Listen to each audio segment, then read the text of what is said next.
Welcome to Natural Habitat Adventures, Daily Dose of Nature.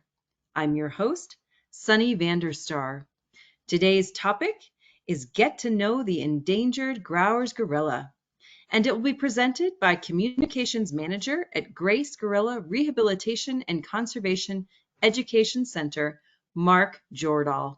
Mark, thank you so much for being here today. I absolutely love this topic. Cannot wait to learn more from you. So let's dive in. All right. Thank you very much, Sunny. It's nice to be connected with you again. For those who don't know, prior to my role at Grace, I was an expedition leader and I worked in communications for Nat Hab. So I feel like I'm speaking to old friends here. It's really exciting to be back. And I will be taking a little bit of time during this presentation to make the connection between mountain gorillas and Grauer's gorillas, since I imagine a certain number of you on this presentation probably were interested in it because you have seen the mountain gorillas on a Nat Hab trip. So I'm going to turn off my camera so I'm not blocking any part of the screen during the presentation, but I'll pop back on at the end when we do the questions and answers. All right, so what is GRACE? We are the Gorilla Rehabilitation and Conservation Education Center. It's a bit of a mouthful, so we usually just refer to ourselves as GRACE Gorillas. And we are a conservation organization working in Eastern Congo to protect the Grauer's gorillas, or Eastern lowland gorillas, and the forest habitats that they rely on. We started as the world's only sanctuary for critically endangered Grauer's gorillas that were rescued from the illegal wildlife trade as infants. And our work is very much rooted in, driven by the communities near where we live or where we work. And this is Mwami Stuka, one of the local traditional kings, laying the cornerstone for the Grace Sanctuary. Partly why Grace has been able to be successful over the last 15 years really is that our work grew out of the desires of the community. This Mwami here already was driven to protect the forests in his area. He knew it would benefit his people. And he was a big force in getting this whole conservation project going and preserving the land in this area. And we'll get a little bit into the forest conservation pieces later. So where are we working? We are in Eastern Democratic Republic of Congo in North Kivu province in a very remote area. You can see we're not far here from the Uganda and Rwanda borders.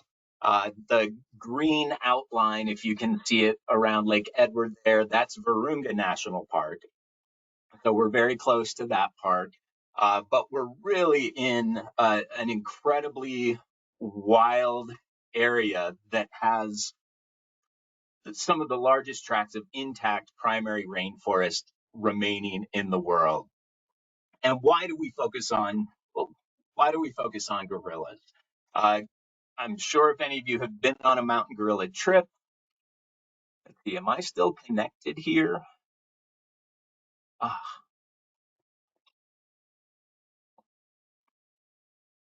You're still connected. Okay, great, thanks. Yeah, my computer kind of shut down there for a second. Great. Okay. So why gorillas? Those of you who have been on mountain gorilla trips, I'm sure have heard the message that gorillas are an umbrella species. If you protect a gorilla, you're protecting a very lush biodiverse forest habitat. Gorillas tend to live in these places that just have phenomenal biodiversity.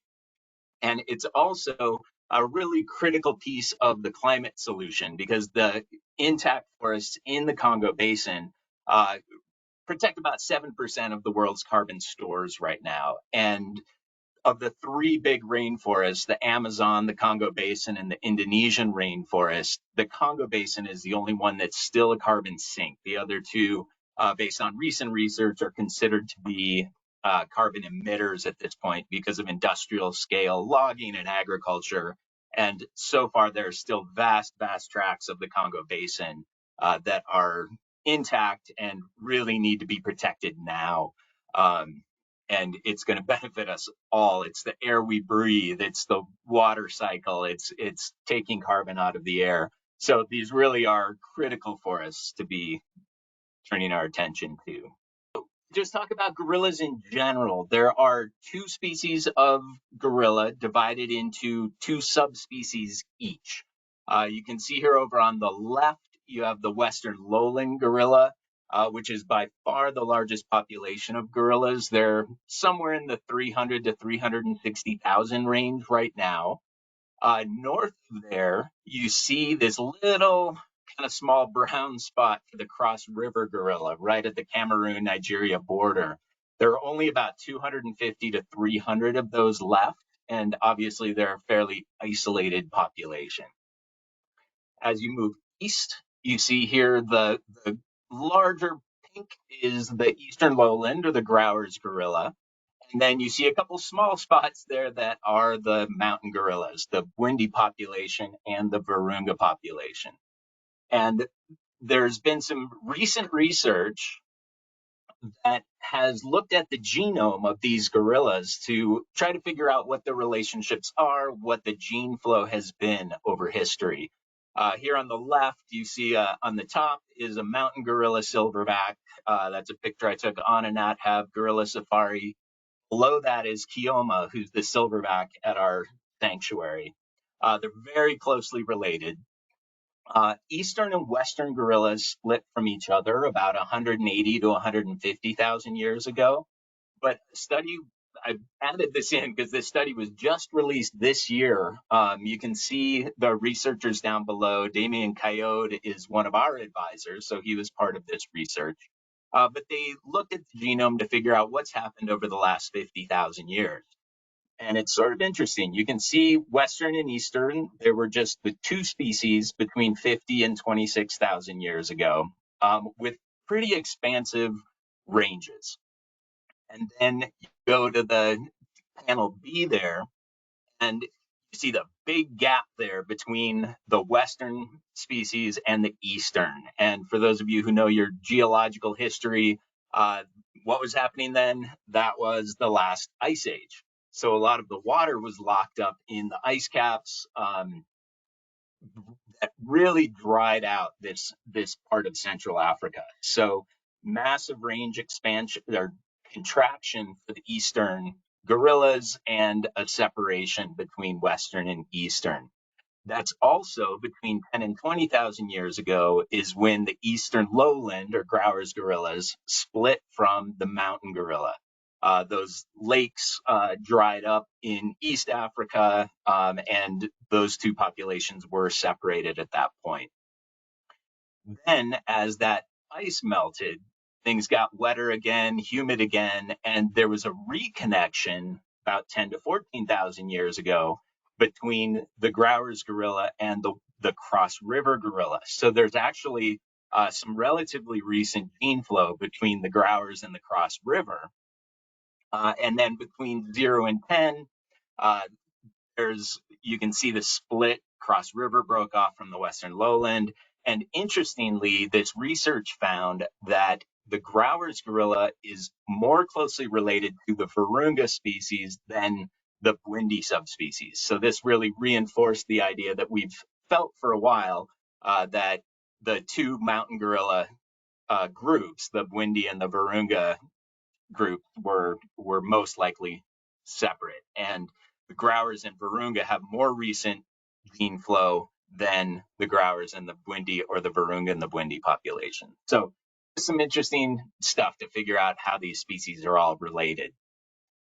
So now to focus on the Grauer's gorilla and why we're so focused on it. It looks like maybe the whole screen isn't showing up here, but this population trend line here that you see, this blue line that plunges down, this is the Grauer's gorilla population over the last 20 years. It's lost about 20% of its population. It's gone from around 17,000 to about 6,800. And during that time, mountain gorilla populations have actually increased from about 680 to around 1,100 today. So mountain gorillas are the only species of great ape that are increasing in population. They've gone from being critically endangered to just endangered. whereas Grauer's gorillas are very much critically endangered, and we're really hoping to turn this trend line around. They're only found in eastern DRC. They're endemic to that area. And obviously, it's an area that has a lot of political instability, a lot of poverty. So the forests are being very much impacted. And the biggest threat in our area is really illegal hunting. But then that civil unrest, habitat loss, and mining is definitely affecting the southern populations. What are we doing about it? Grace has three pillars that we work within: gorilla rescue, rehabilitation, and rewilding, forest conservation, and community engagement. And I'll get into those three here. This is the landscape where we're working. You can see the fence line for our sanctuary there on the left. And again, this is really the beginning of Grace was the sanctuary, and it continues to be kind of the heart of the work and what connects us to this community. This is our DRC director, Jackson and Becky, just an incredible conservationist. He's won the Disney Conservation Hero Award. He's been involved with Grace since the beginning. He grew up in the community here, and really it's his ability to maintain relationships with the communities and with our conservation partners that has allowed us to be so effective in the area. You can see we have about 39 acres of forest enclosures where the gorillas spend their days really being gorillas. They were all rescued from the illegal wildlife trade as infants. So most of them were traumatized by seeing their families probably killed in front of them because whether an infant is taken for the illegal pet trade or there's a poaching, illegal hunting incident, these gorilla families defend each other ferociously. So for a baby to be taken, it most likely means the adults in the family were killed. So they had a traumatic beginning to their life. A lot of times they had injuries themselves. They were probably confined in really unhealthy conditions until they were brought to our sanctuary. So the sanctuary is an opportunity for them to really learn how to be gorillas again, explore a forest that's full of native vegetation that they would typically eat, and to be with a group of other gorillas and really learn how to be gorillas again, how to care for young, how to play with their peers. These are the 13 gorillas that we have at the sanctuary today. And this is our team of caretakers and educators that take care of these gorillas and also do the education work out in the community. We are a relatively small team here in the US. There are only about 6 of us.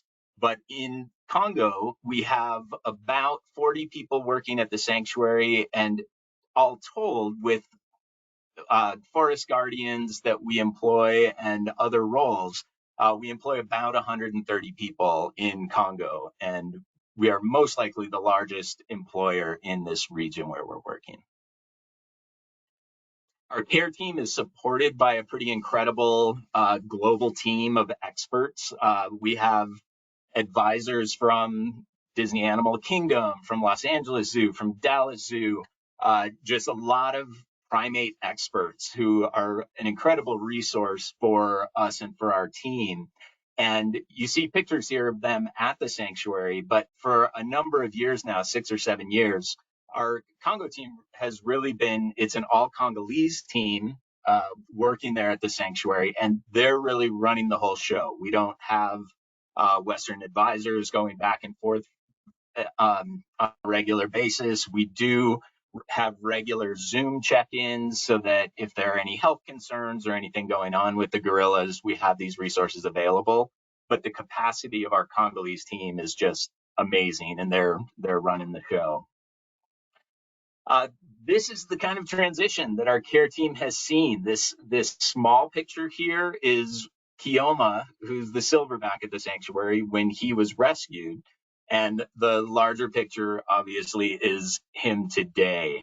And like I said, a lot of what's happening in the sanctuary are these gorillas are learning how to be gorillas again. They didn't grow up in a family apart from a few months early on before they were captured.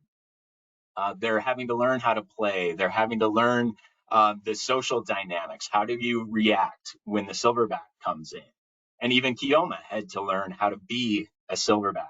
And I'm going to show you a little video clip here that I just think is pretty fun to kind of show how these dynamics have developed. And when you watch this video, notice how different gorillas react in different ways, and you get a sense of the hierarchy of the group, the comfort level, the closeness of the relationship between individual young or females and Kioma.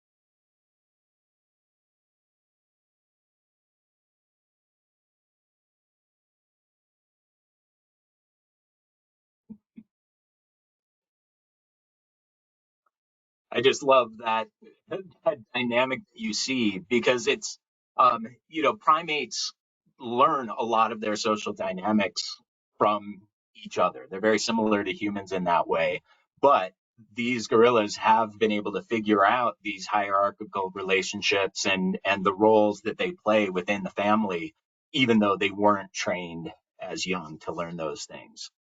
The sanctuary, like I said, has really been the heart of our organization. And one of the things it's done is it's given us a long-term permanent presence in this area. Like I said, there's a lot of instability in Eastern Congo, a lot of militia activity. But because of our relationship with the community, we've been able to work continually for the last 15 years. And having the sanctuary there shows a level of commitment. The community knows we're not going anywhere because we have these gorillas to take care of. And that has built a level of trust that means for our other work, like our forest conservation work and our education programs, the communities come to us as a resource because they know that we are in their corner and that we really have the best interest of the communities in mind. So the sanctuary, even though it's just one of our three pillars, really has given us a sense of permanence and a relationship to the communities that's invaluable. And it's also a real source of pride for the communities where we work and where the sanctuary is located.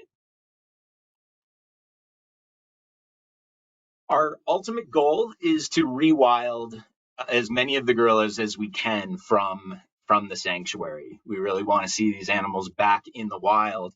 But it turns out it's not incredibly simple to rewild great apes.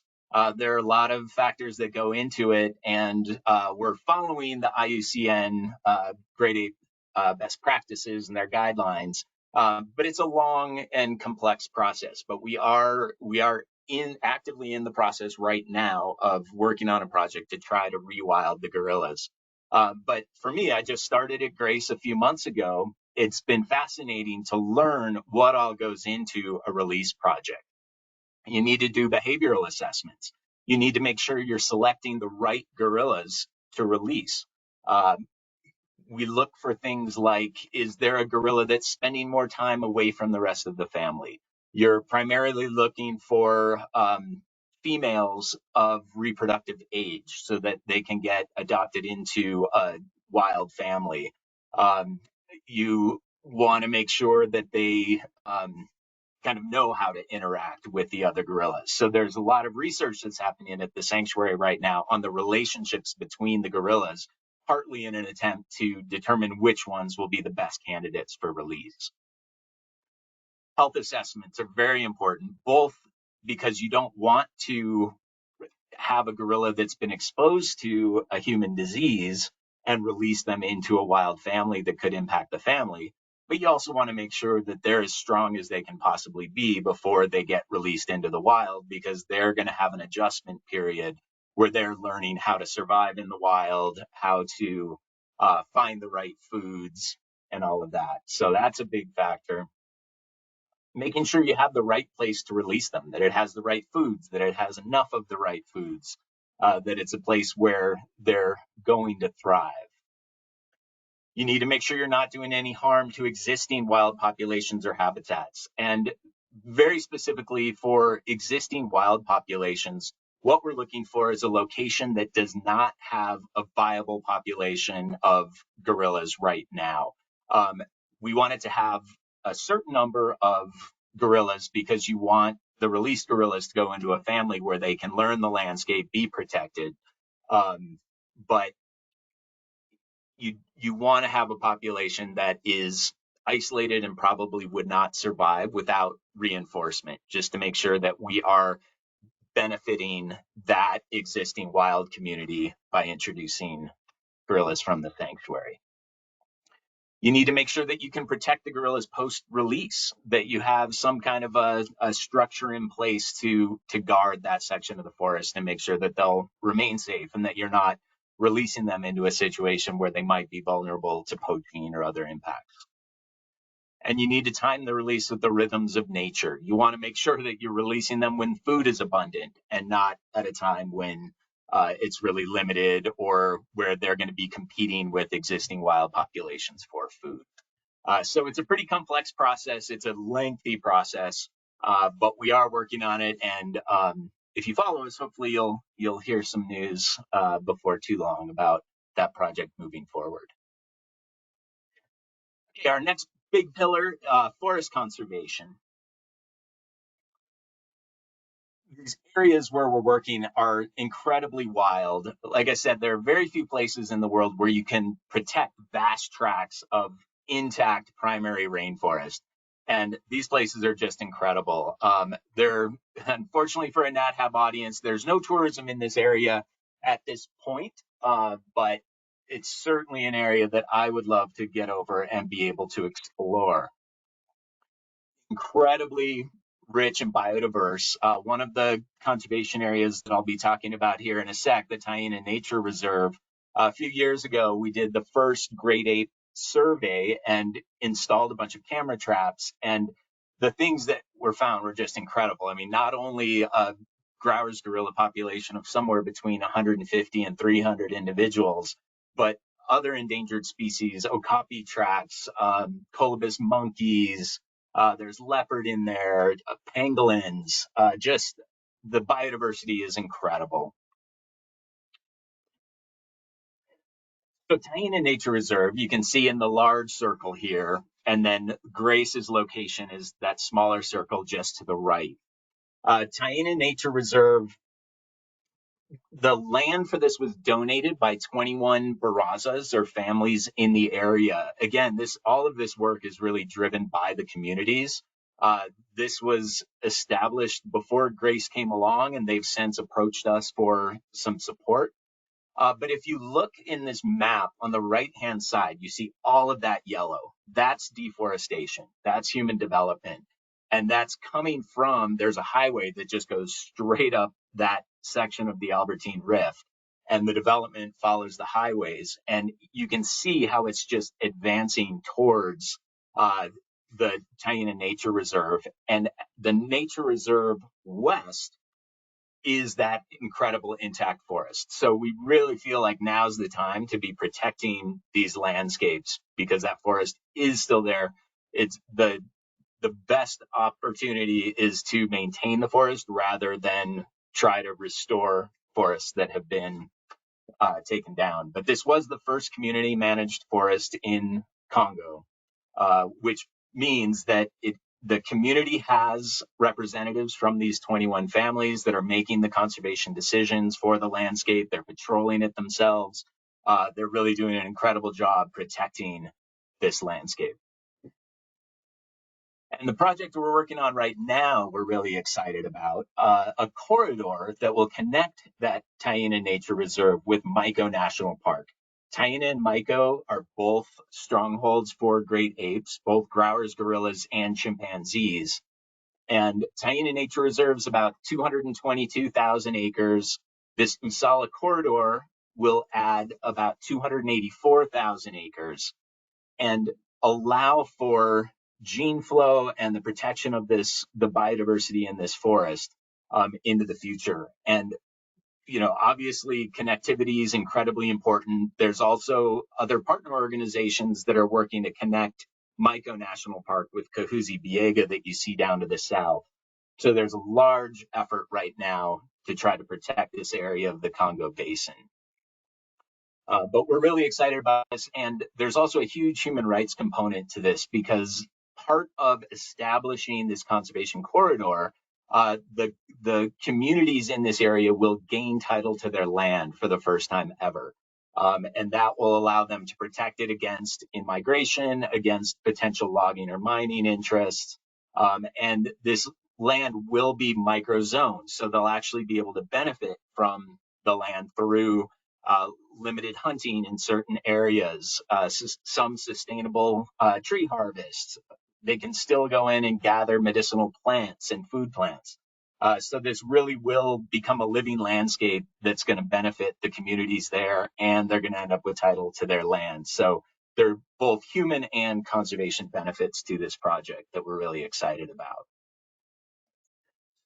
And a big piece of the project is called FPIC, Free, Prior, and Informed Consent, where we're going out and talking to every stakeholder we can get to who has some claim to the land to make sure that they know about the project before any decisions are made, that they're not coerced into accepting the project, that they really understand the implications, both legal and on a practical level, what kind of effect it will have on their lives, and find out about the benefits. And they need to fully understand the project before they can give consent, and the project won't move forward until we have that consent. To get to some of these communities is just incredible. We've been calling this the Road to Rama, a 7-day trek through the jungle to get to one of these communities that's one of the main locations for the traditional authority structure. Again, this is a hike that I would really love to do someday, but our teams are going above and beyond to make sure that everybody in this area really understands this project and agrees with it and supports it. It's pretty inspiring. This is something that was literally just happening a couple of weeks ago. This project is happening as we speak. This is a participatory mapping process where the community members are actually drawing up the maps of the landscape to figure out how it's going to be divided, how the ownership is going to play out.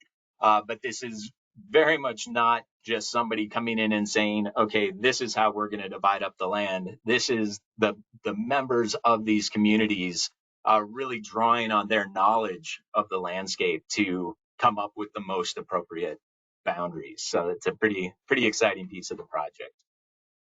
Our third pillar is community engagement. We have an incredible education team.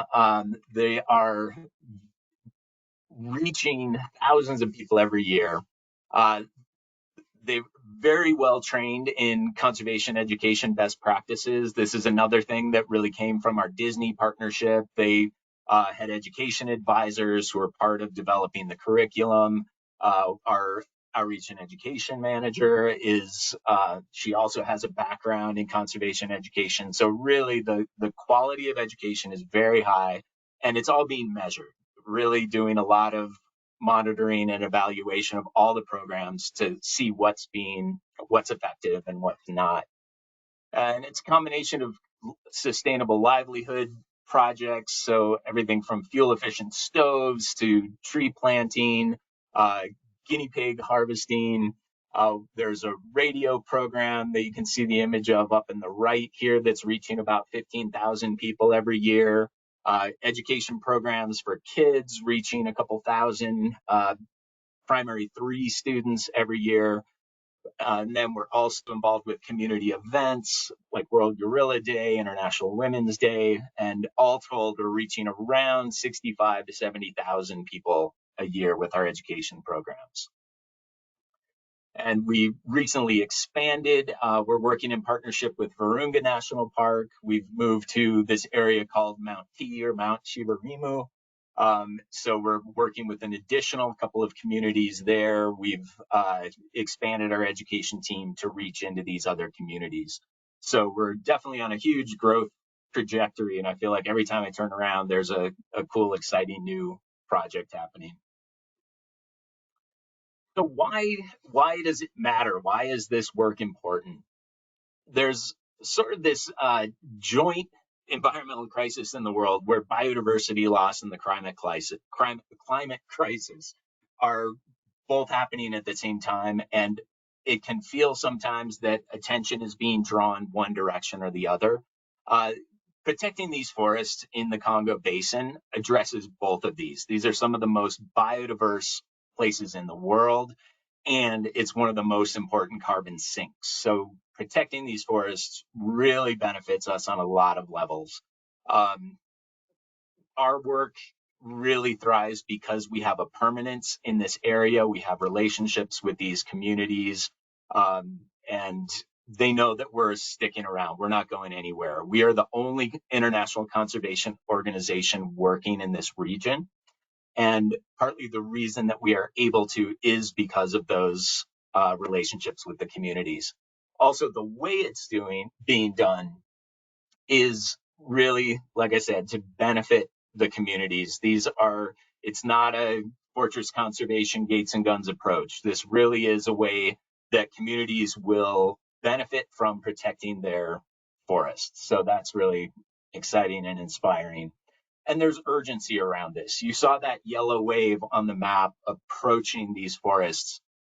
Now's the time to protect these forests. We really feel like the next 10 years, we need to get busy and make sure that we are protecting these habitats, protecting the species. You saw that population curve for the Grauer's gorilla, how it just is plummeting right now.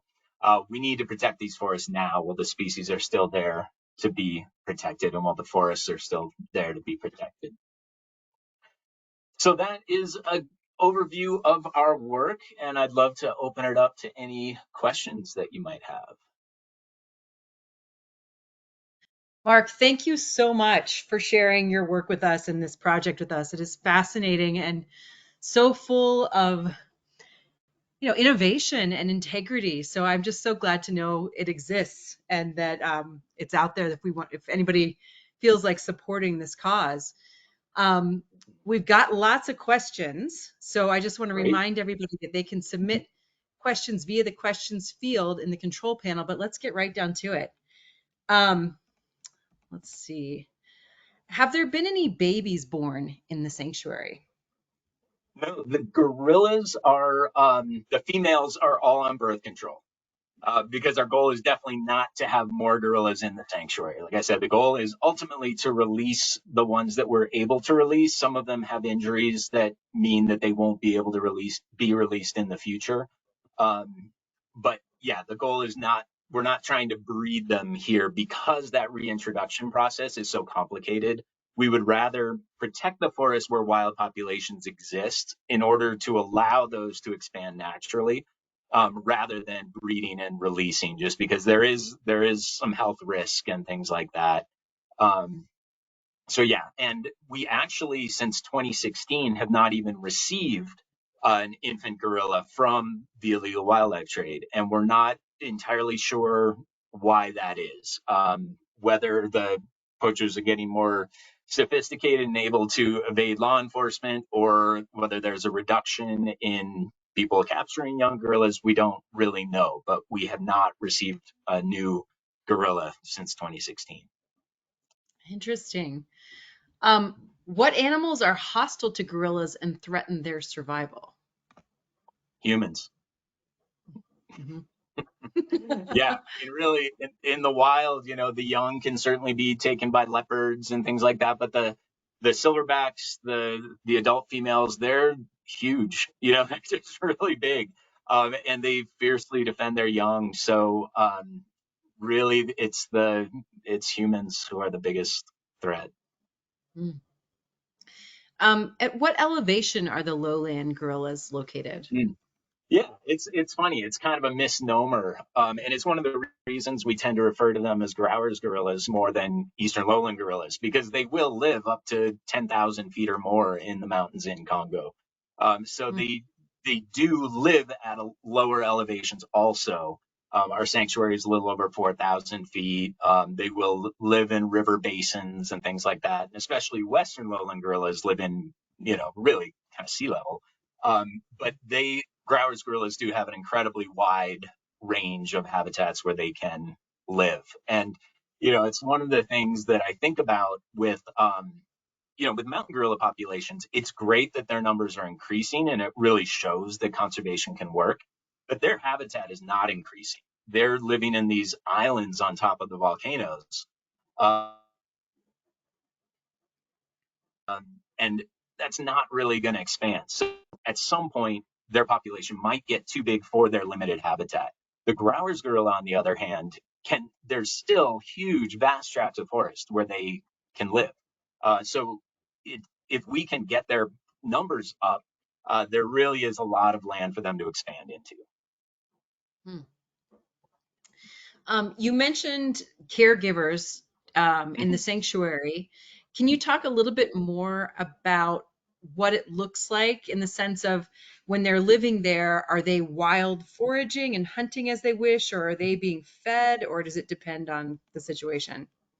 Yeah, that's a great question. So it's a combination. So those 39 acres of forest habitat, um, that is planted, or it started with natural vegetation. So the gorillas are kind of learning to do natural harvesting of foraging on vegetation there. But we do supplement it. We have a farm where we're growing additional food for them that gets spread throughout the forest, so that they're still kind of getting that foraging experience even for that. And the reason we have the two separate forest enclosures is so that we can rotate them back and forth between the two, so that the natural vegetation can regenerate in the one that they're not using, and then they can, switch every 6 months back and forth. And then they're also, depending if there are gorillas that are needing supplemental nutrition, we also have protein supplements and things like that they can be fed. Hmm. Um, does your organization interact with gorilla doctors in Rwanda? Very much so. Yeah, they're very close partners. Actually, one of their vets is either at our sanctuary right now or will be there soon, doing health checks on the gorillas. They're doing some tooth care. So yeah, they're very close partners. Rely on their expertise a lot. And how much human intervention is needed to assist the juvenile gorillas in learning? Can you describe any scenarios or common practices there? Very within the first few years, as some of the females kind of grew up, they would take on a mothering role for the young. So really, the human caregivers are intensively involved for the first however many months it takes to kind of stabilize the infants that arrived. Like I said, many of them showed up with injuries. We had one that showed up with a gunshot wound in the leg. They've been traumatized. They're malnourished. So there's a lot of intensive human care right at the beginning. But then once they're stabilized, once they're healthy, the goal is really to have them raised by the older gorillas in the sanctuary. So pretty quickly, the females become surrogate mothers.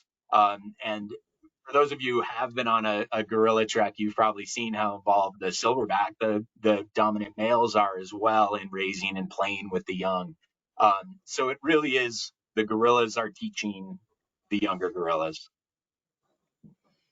Fascinating. Um, does Grace do anything to reduce poaching and wildlife trafficking outside of the sanctuary?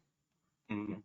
So with the forest conservation that we do, we have I don't even know the number. It's probably in the 40 or 50 range of forest guardians who are out in the forest in Taina and Usala, um, basically checking for snares, checking for illegal activity. They're not carrying guns. We're not, we don't do that in our approach. But that presence of having community members out there is definitely a deterrent to poaching. Another thing we're doing is we're about to put in 3 research stations into Taina, and then once the Usala corridor is finalized, we'll be putting in a few research stations there. And research has shown that just the presence of these field stations reduces poaching activity. So just by being out there in the forest and having these forest guardians out patrolling on a regular basis, it definitely is a deterrent to poaching. Hmm. Are there obvious visual differences between the eastern and western lowland gorillas? Yeah, Western lowland are the ones that you see in the zoos for the most part. Their fur is a little bit redder, lighter. It's not as long or shaggy. You kind of get the mountain gorillas have the longest, shaggiest hair. Eastern lowland a little bit less so. Western lowland quite a bit less so. The Western lowland are also a little bit smaller. The Grauer's gorilla is the largest primate in the world, although it's a pretty marginal difference between the Grauers and the mountain gorillas. But yeah, really with those Western lowland, you see kind of the reddish cap, a little less of the sagittal crest, and the much shorter hair and a little bit smaller body size. Hmm. What industry is feeding the killing of the gorillas, and how can they be deterred? Yeah. Again, in the immediate area where we work, we're still pretty remote. So the industrial scale mining and logging isn't really happening there yet. If you go south, especially south of Cahuzi Biega, um, basically our cell phones are impacting gorillas. The minerals, the coltan, the gold, the copper, the tin, but especially the coltan or cobalt, sorry, cobalt, um, is really impacting both people and gorillas in Eastern Congo. And doing things like keep your phone for a year longer. Do you really need that brand new one in 2 years? Recycle your old phones if they're not functional anymore, because those minerals can go back into the cycle and they don't have to be mined again. But really, that gorilla conservation comes right into our lives and right into our back pockets every time we pick up our phones. And with the expansion of electric vehicles and other uses for batteries, a lot of those same minerals are going into batteries. So, it's that push and pull where we need to go electric, go rechargeable for the sake of certain aspects of the environment. It does have some other impacts. So making sure that companies have a clean supply chain, and again, just reducing that demand, keeping your phone a little bit longer. If you grow out of your phone, pass it down to your kid. Make sure that those minerals are being used longer so that new ones don't have to be mined. And there are apparently something like 120 million unused smartphones and cell phones in the US that are just sitting in drawers.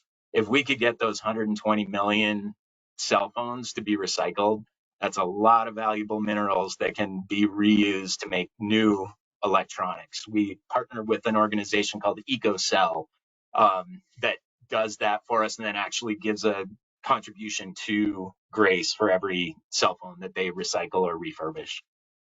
Hmm. A few of our viewers are interested in the opportunities for visiting the sanctuary. I know you spoke about it not being super safe and not a lot of Americans are traveling there right now. Can you talk a little bit more about, is it an option if someone's willing to take the risk? It's not right now, and believe me, I'd be on the first plane if I could. Even our U.S. director hasn't been to the sanctuary, um, for a couple of reasons. One, it is true, there are risks in going there. Again, the area right where we're working is relatively stable, but you have to go through areas that aren't to get there. The other thing is having having airplanes coming in, having white faces showing up, kind of could put a target on there that could put our Congolese staff at risk. You know, if there are militias who see tour vehicles passing through on the way to the sanctuary, it's going to just draw attention that we don't really want. So hopefully things will stabilize and we will be able to have visitors there. Right now, it's not an option, but you can see eastern lowland gorillas at Kahuzi-Biega National Park, just a little bit south of us. But I love that Okay. people come visit the sanctuary. I really wish we could bring people there, and hopefully we will be able to in the future. Mm. Well, how do we follow Grace? Mm. Go to our website, and there's a button that says "Learn More" right on the front, and that'll sign you up for our newsletter. And then we're also on all the channels. So Instagram, it's at Grace Gorillas. TikTok is at Grace.Gorillas. We're on Facebook. We're on LinkedIn. Yeah, we'd love to have people follow us. You know, not many people know that Grauer's gorillas even exist. And one of the best things that we can do to protect them and conserve them is spread the word and make sure that more people know about them, care about them, and are paying attention to them. So, yeah. Mm. And does Grace rely solely on donations, or is there any government funding from the Congo government or other sources? We don't get funding from the Congo government, but we mostly rely on large grants. We are trying to expand our individual donor base just to kind of diversify, but we're very fortunate to have some incredible partnerships with Rewild, with the Rainforest Trust is really helping to make this USALA project happen with the Arcus Foundation. Disney has been a longtime funder. The EU is funding our work right now and trying to do this rewilding project. So yeah, we have some incredible partners. Virunga National Park, we work very closely with. So yeah, we're fortunate to have a lot of really good supporters.